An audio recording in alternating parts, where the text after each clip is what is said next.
What's up, all my horror fanatics out there? Welcome to Late Night Frights. I'm your host for this evening, the Thejslone or Jordan, back here to do another horror battle for you.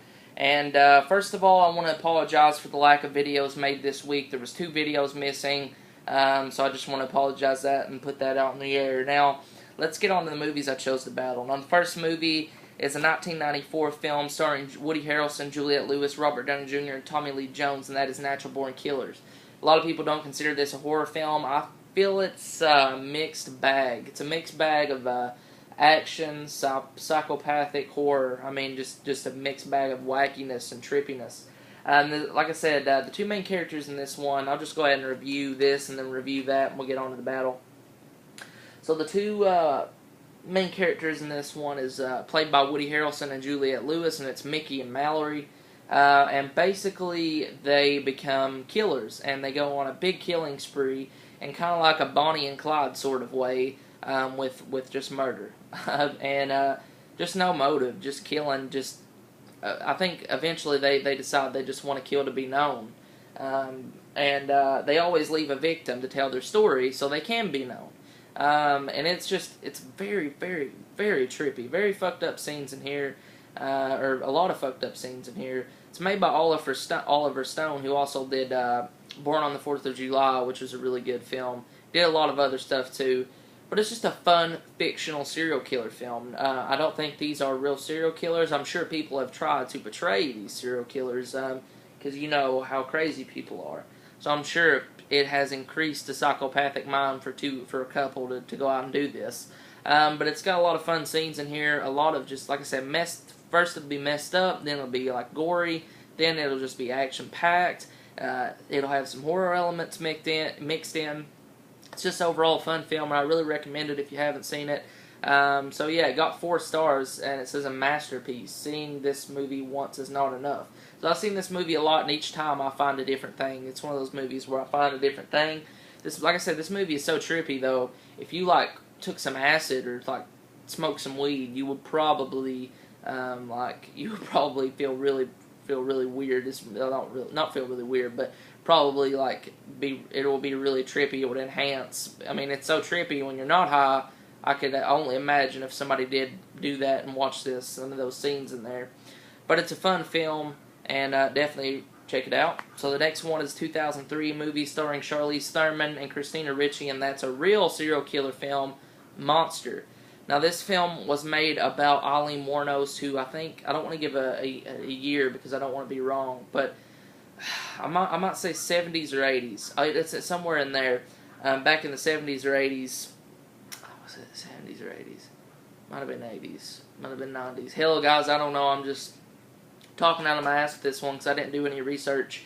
But it was a serial killer who was on trial, claimed that when she was on trial for the murders, claimed that she was raped and almost beaten, or I'm not almost beaten, I'm getting off track here.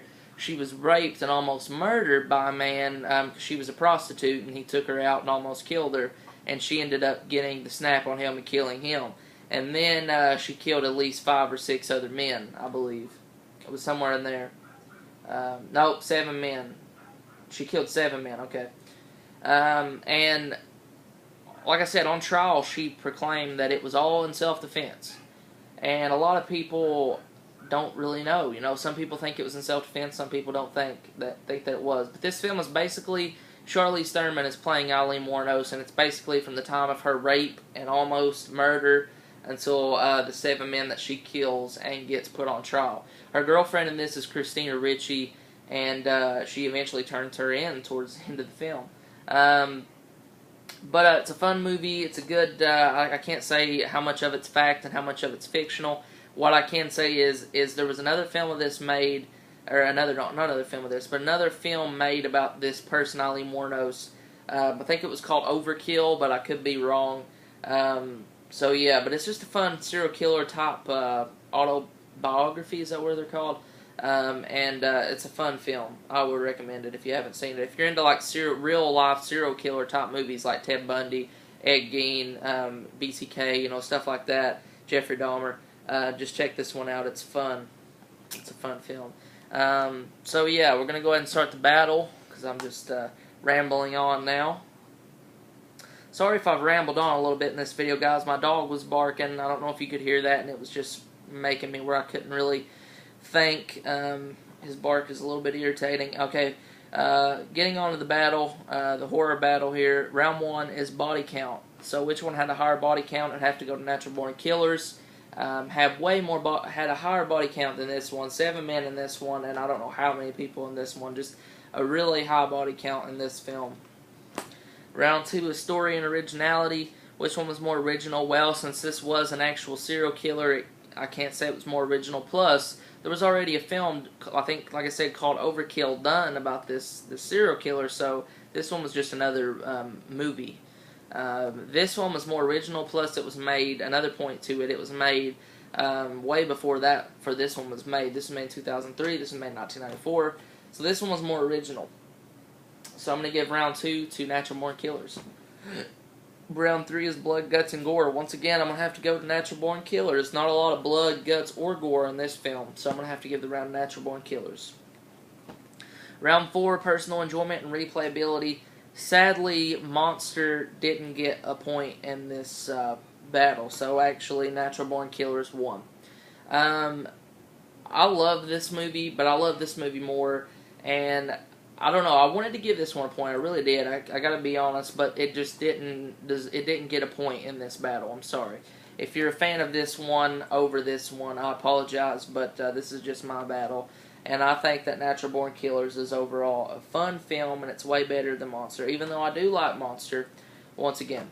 So Natural Born Killers, if you're a fan of fictional serial killers, you know, psychopathic, like, trippiness, definitely check this out. It'll probably be your cup of tea. So, like, once again, guys, that's my battle. Natural Born Killers has defeated Monster. And, sorry for the rambling, guys. I've fucking rambled this whole video.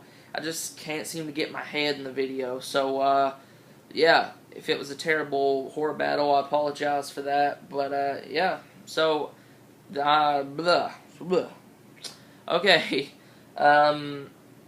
Usually I would edit this out, but I'm not going to, so I'm just going to. Okay. You just watched Late Night Frights, and you just watched my battle over Monster, Natural Born Killers. Please comment below and tell me what you think. Which one do you prefer? Which one do you like better? And tell me if you agree or disagree with this battle. Go subscribe to all the members and my second leader, All Random Things, and also subscribe to my personal channel, The J Sloan. Thanks for watching, guys, and until next time, keep it horror. Peace.